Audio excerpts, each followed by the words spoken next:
Ilmu yang dipelajari dengan ikhlas dan berusaha diamalkan, itulah yang menguatkan iman.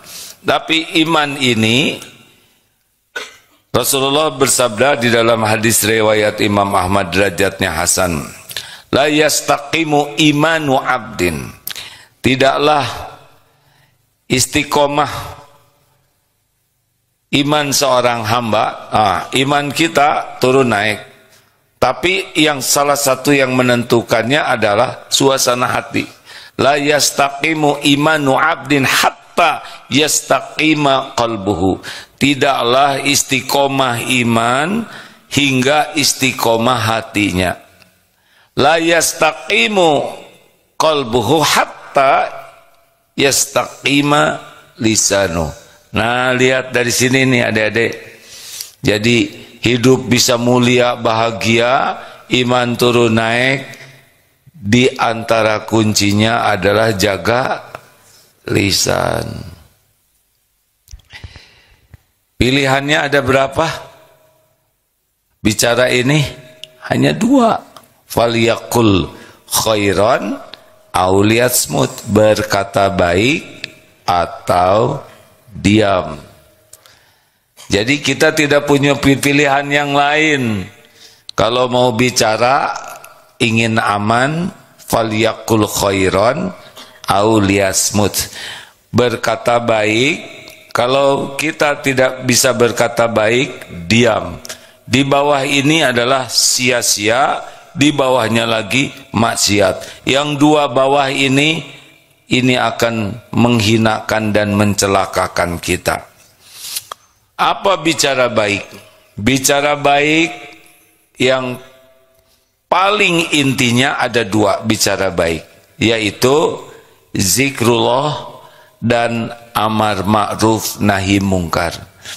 Bicara baik itu ingat kepada Allah, apakah zikrullah, apakah baca Quran, pokoknya apapun yang menyebut nama Allah, mengingat Allah, itu adalah perkataan baik. Dan yang kedua, ngajak orang menjadi baik dan mencegah orang dari perbuatan buruk. Berikut ini ada 4 ciri. Jadi kalau kita ngobrol, kita udah ketahuan levelnya level mana. Ini pengulangan, tapi mudah-mudahan santri baru bisa mendapat manfaat. Jadi ketika kita ngobrol, ini kalau diam kita tidak ketahuan. Pas ngobrol, kita langsung kebuka tuh. Kayak kalau kita ngobrol tuh, nih, inilah kualitas saya. Jadi bakal ketahuan pas kita ngobrol, kualitas akhlak, kualitas iman, kualitas intelektual, kualitas pribadi kita. Maka yang paling aman diam. Tapi kalau sudah bunyi, kita ini kebuka. Nah, adik-adik, ini kembali ke bab perjodohan. Kalau nanti cari calon suami, dengar saja perkataannya.